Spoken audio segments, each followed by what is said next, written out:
राव साहब और बाबू दोनों ही वेताल की मूर्ति के पीछे से चल पड़े। जैसे जैसे अंदर जा रहे थे वैसे जंगल और ज्यादा घना हो रहा था। वे इतना अंदर पहुंच गए कि दोपहर होने के बावजूद रात जैसा अंधेरा छा रहा था। सीधे चलना जितना कहा गया था उतना आसान नहीं था, क्योंकि रास्ते में पेड़ पौधे, बड़ी बड़ी शिलाएं इतनी थी कि कई बार रास्ता भटक जाते थे। उन्होंने मशाल जलाई जो साथ में लाई थी। पता नहीं कितनी देर हुई, लेकिन न वेताल की मूर्ति दिखने का नाम ले रही थी, जंगल खत्म होने का। अचानक से उन्हें एक आकृति नजर आई। साफ नहीं दिखी, लेकिन पता चल रहा था कि वह एक मूर्ति है। दोनों ही मूर्ति के पास पहुंचे और सोचने लगे कि अब आगे क्या। तभी मूर्ति जिसकी पीठ इनकी तरफ थी वह अपना सर इनकी तरफ घुमाने लगी। दोनों ही डर से कांपने लगे। उन्हें समझ आया कि क्यों बाजिन की खोज में आया हर इंसान मरा हुआ पाया गया था। वह था डर, लेकिन सिर्फ डर नहीं। जिस जगह पर वे खड़े थे वहाँ की जगह धीरे धीरे सिकुड़ने लगी, इतनी की लगता था वे दोनों उसमें पीस जाएंगे। चारों ओर से जगह इतनी संकरी हो गई कि उन दोनों का दम घुटने लगा। तभी उनके पैरों के नीचे एक सुरंग तैयार हो गई और वे दोनों उसमें गिर गए। वह सुरंग कहीं निकलने का गुप्त रास्ता था। बाबू और राव साहब दोनों ही उस पर से फिसलने लगे। कुछ देर बाद वे कहीं पर गिर गए। जंगल के मुकाबले वहां पर बहुत प्रकाश था। उन्होंने देखा वह कोई पुराना किला था। बाकी किलों की तरह यह ऊंचाई पर नहीं था, बल्कि जमीन की सतह के काफी नीचे बना हुआ था। किले की हालत कुछ खास अच्छी नहीं थी। कुछ दीवारें, खंबे बचे हुए थे, बाकी सब गिर गया था। गिरते समय बाबू और राव साहब का शरीर कई जगह से छिल गया था और कपड़े भी थोड़े से फट गए थे। उन दोनों को यह पता नहीं चल पा रहा था कि वे जंगल के कौन से हिस्से में हैं। दोनों ही वहां से बाहर निकलने का रास्ता खोजने लगे, क्योंकि वे जहां से गिरे थे उस सुरंग का छोर 10-12 हाथ ऊंचाई पर था। चढ़ाई सीधी थी, इसलिए वहां पर आसानी से पहुंचा नहीं जा सकता था। दूसरी बात यह थी कि वे उस जगह वापस जाना भी नहीं चाहते थे। जैसा कि किला जमीन की सतह के नीचे उकेरा गया था, तब भी बहुत विशाल परिसर में फैला हुआ था। जब इसे बनाया गया था तो मजदूर नीचे आते ही होंगे, तो ऊपर चढ़ने के लिए कोई ना कोई रास्ता जरूर होना चाहिए था। पर बहुत देर तक ढूंढने के बाद भी ऊपर जाने का जरिया मिल नहीं रहा था। परिसर में बहुत सी गुफाएं भी थी, लेकिन वह अंदर कितनी गहरी है इसका अंदाजा नहीं लग रहा था। इनके पास जो मशाल थी वह थोड़ी देर पहले की हड़बड़ी में कहीं गिर गई थी। समय निकलता जा रहा था। दिन का कौन सा समय है यह तो पता नहीं चल पा रहा था, लेकिन वह कभी ना कभी तो ढलने वाला तो था ही। बाबू का कहना था कि ऐसी जगह पर रात के समय रुकना ठीक नहीं होता, कई बार ऐसी जगह शापित होती है। उसका यह भी कहना था, हो ना हो जिन लोगों की जान गई है वे इसी जगह पर मारे गए हो। राव साहब को बाबू की बात जंच गई। अब तो उन्हें भी चिंता हो रही थी। बात सिर्फ बाहर जाने की नहीं रह गई थी, अब जान भी बचानी थी। वहां पर 22 गुफाएं थी, मगर किसी भी गुफा में प्रकाश नहीं था जिससे अंदर जाकर रास्ते की खोज की जा सके। मांत्रिक को एक चकमक पत्थर दिखाई दिया तो उसने आग जलाकर मशाल बनाने की सोची। बहुत देर कोशिश करने के बाद आखिरकार आग जल गई थी, पर दिन ढल चुका था। अंधेरा धीरे धीरे और घना हो रहा था। उनके पास ज्यादा समय नहीं था। पहली गुफा के अंदर मशाल लेकर दोनों दाखिल हो गए। लगता था कि गुफा बहुत दूर तक फैली हुई थी, क्योंकि मशाल का प्रकाश ज्यादा दूर तक पहुंच नहीं पा रहा था। वह जितना भी आगे जाते उतनी गुफा और दिखाई देने लगती थी। दिन भर जंगल में चलने के कारण पहले ही दोनों के पैरों ने जवाब दिया था। ऊपर से वह उस सुरंग से भी गिरे थे जिससे भी चोट पहुंची थी। पेट में कौए हल्ला मचा रहे थे, और ऐसे में यदि एक एक गुफा इतनी बड़ी हुई तो क्या कर सकते थे। मशाल आधी खत्म हो गई। तभी बाबू ने कहा कि हम और आगे नहीं जा सकते, क्योंकि फिर वापस जाने के लिए प्रकाश नहीं बचेगा। अगर इसी गुफा में फंसे रह गए तो दिन निकलने पर भी प्रकाश नहीं आएगा और दिशा का पता न चलने के कारण गुफा के अंदर ही फंस जाएंगे। तो राव साहब का कहना था कि पता नहीं हमारा यह निर्णय गलत निकल जाए तो हो सकता है कि बाहर जाने का रास्ता इसी गुफा में से निकले। समस्या दोनों ओर से थी और वे दोनों ही दुविधा में पड़ गए। दोनों को एक दूसरे के मत सही लग रहे थे।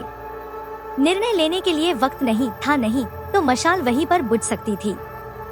वे गुफा के बहुत अंदर तक आए थे। बाबू ने कहा कि राव साहब की बात ठीक है, लेकिन हम पहले बाहर जाते हैं और बहुत सारी मशालें बनाते हैं और दूसरी गुफा से फिर से शुरुआत करेंगे। यदि बाकी गुफाओं में रास्ता नहीं मिला तो फिर से पहली गुफा में जाएंगे, इससे हमारे बचने के मौके बढ़ जाएंगे। राव साहब ने बात मान ली। दोनों गुफा से बाहर आ गए। बाबू की बात बिल्कुल सही थी, क्योंकि गुफा के दरवाजे तक पहुंचते ही मशाल बुझ गई थी। रात को क्योंकि तारे नजर आ रहे थे तो बाबू जो रात को खजाने निकालने के लिए जाते समय तारों से ही समय का अंदाजा लगाया करता था, वह समझ गया कि आधी रात बीत चुकी है। अब खतरा पहले से ज्यादा बढ़ चुका था, क्योंकि रात का यही वह समय था जिसमें सभी अनहोनी घटनाएं हुआ करती है। साधनों की कमी की वजह से मशालें बनाने में बहुत समय लग रहा था। वैसी परिस्थिति में भी बाबू ने 5 मशालें बना ली थी, लेकिन उन्हें यकीन नहीं हो रहा था कि इतनी मशालें एक गुफा के लिए भी काफी होंगी। बाबू भी थक गया था। उसका मन तो कह रहा था कि रास्ता खोजना जरूरी है, लेकिन तन साथ नहीं दे रहा था। उसे विश्राम की सख्त जरूरत थी।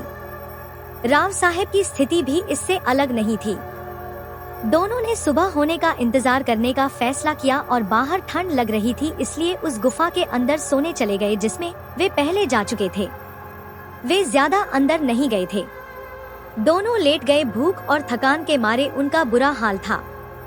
लेटते ही दोनों की आंख लग गई। तभी राव साहब को कहीं से पायल की आवाज सुनाई दी। पहले उसने सोचा कि यह उसका वहम होगा। कभी कभी थकान की वजह से भी दिमाग भ्रम पैदा करने लग जाता है। फिर से वैसी ही आवाज। अब की बार बाबू की भी आंखें खुल गई और वह उठकर बैठ गया। राव साहब को पहले से उठा देखकर बाबू जान गया कि उस अकेले को वह आवाज नहीं सुनाई दी। फिर से पायल की आवाज आई, इस बार ज्यादा तेज। दोनों को डर तो बहुत ज्यादा लग रहा था, लेकिन उसका सामना करने के अलावा उन दोनों के बाद कोई रास्ता भी तो नहीं था। एक दूसरे का हाथ थामे हुए दोनों गुफा से बाहर निकले और देखने लगे कि आवाज कहां से आ रही है। थोड़ी देर बाद फिर से आवाज आई। वह किसी गुफा से आ रही थी, पर कौन सी यह पता नहीं चल रहा था। बाबू ने मशाल जलाई और वे दोनों हर एक गुफा के मुंह पर जाकर सुनते कि आवाज कहां से आ रही है। सभी गुफाओं के मुंह एक दूसरे से सटे हुए थे। वे जैसे ही 13वीं गुफा के पास पहुंचे, आवाज ज्यादा ही तेज हो गई। वे दबे पांव गुफा के अंदर जाने लगे। डर अब हद से ज्यादा बढ़ने लगा था। बाबू का पहले का डरपोक स्वभाव फिर से उभर गया और उसके पांव थर-थर कांपने लगे। वे गुफा के काफी अंदर चले गए थे, लेकिन जितना वे आगे जाते थे आवाज उतनी ही अंदर से आती हुई लगती थी। तभी बहुत दूर कहीं एक टिमटिमाती रोशनी दिखी, बिल्कुल बाबू के हाथ की मशाल जैसी। वे धीरे धीरे उस ओर बढ़ने लगे।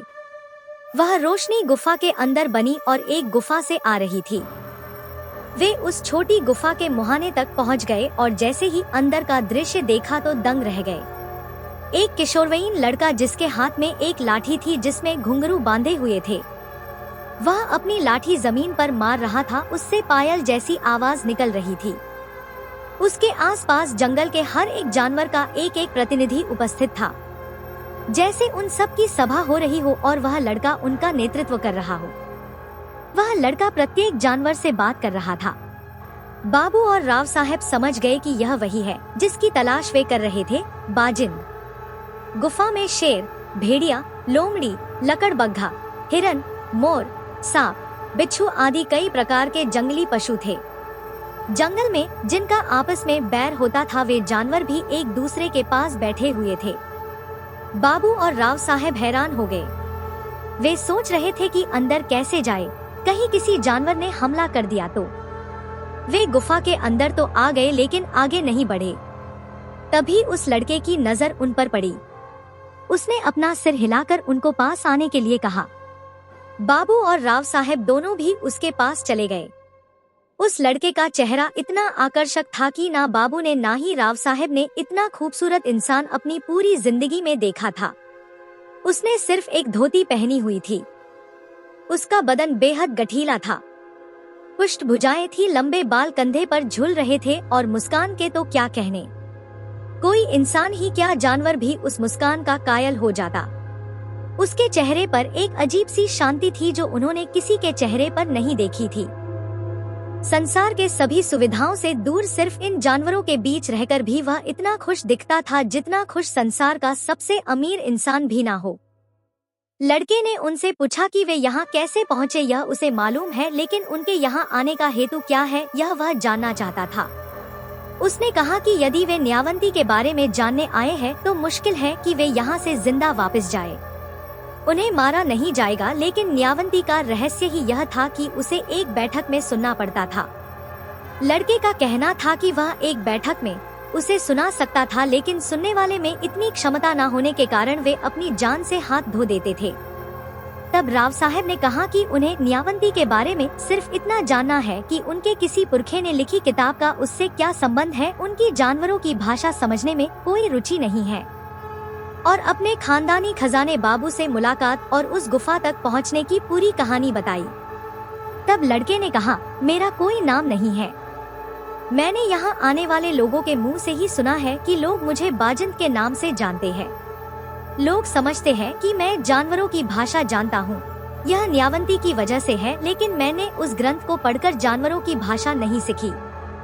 खुद रुद्रगणिका न्यावंती ने मुझे यह भाषा सिखाई है। क्या न्यावंती स्त्री थी? यह हमें नहीं पता था। हमने सिर्फ इतना ही सुना है कि न्यावंती नाम का एक ग्रंथ है जिसे पढ़ने से जानवरों की भाषा समझती है। राव साहब ने कहा, लेकिन आप न्यावंती के बारे में क्यों जानना चाहते हैं, जरा बताइए। बाजिंद ने कहा। राव साहब ने अपनी जेब में रखा वह कागज निकाला जिस पर खजाने का उल्लेख किया गया था और जिस पर न्यावंती अक्षर उल्टे लिखे गए थे। वह कविता पढ़ते ही बाजिंद मुस्कुराने लगा। बाबू और राव साहब दोनों उसके चेहरे की तरफ देखने लगे। बाजिंद ने कहा कि इसका उत्तर तो बहुत ही आसान है। बाजिंद ने कहानी शुरू की। क्योंकि यह मेरे जन्म के पहले की बात है और मेरी उम्र अभी 1100 साल है, तो यह घटना बहुत पुरानी है। आप इसे ध्यान से सुनिए, क्योंकि इसी कहानी में आपके खजाने का रहस्य छुपा हुआ है। पहले के लोग बहुत ही अक्लमंद थे। वे जानते थे कि मनुष्य प्रकृति के साथ इतना नहीं एकरूप हो पाता जितना पशु, पक्षी, पेड़, पौधे होते हैं। इससे वे इस सृष्टि में अपना वजूद बनाए रखते हैं। वे प्रकृति के नियमों के बारे में हमसे बहुत ज्यादा जानते हैं। सोचिए, हजारों पक्षी बिना किसी दिशादर्शक के एक जगह से दूसरी जगह जाते हैं। प्रत्येक वर्ष कैसे यह वे कर पाते हैं? प्रकृति की अपनी भाषा है जिससे वह हमसे संवाद करती है। मनुष्यों को भी वह भाषा समझती थी, लेकिन फिर जैसे जैसे मनुष्य यंत्रों का सहाय लेने लगा तो उसे प्रकृति के साथ संवाद करने की आवश्यकता कम लगने लगी। जिन लोगों को अब भी प्रकृति के रहस्य जानने थे, उनके लिए उसका एकमात्र जरिया था जानवर, जिनसे बात करके वह उन रहस्यों को उजागर कर सकता था। तो हमेशा से ही वह जानवरों की भाषा सीखने की कोशिश में लगा हुआ था। हालांकि कामयाब कोई विरला ही होता था, वह भी एक हाथ जानवर की भाषा में, परंतु इतना काफी नहीं था। अगले भाग के लिए नीचे टिप्पणी करें कि आप इसे कितना चाहते हैं। हाँ, हमारी कहानी नहीं है और इस कहानी के असली मालिक को विवरण में श्रेय दिया गया है। कृपया उनके ब्लॉग देखें, वे अद्भुत हैं। और यदि आपको हमारा वीडियो पसंद है तो कृपया हमारे चैनल को लाइक, शेयर और सब्सक्राइब करें। क्या आपने हमारी अन्य डरावनी कहानियाँ देखी हैं?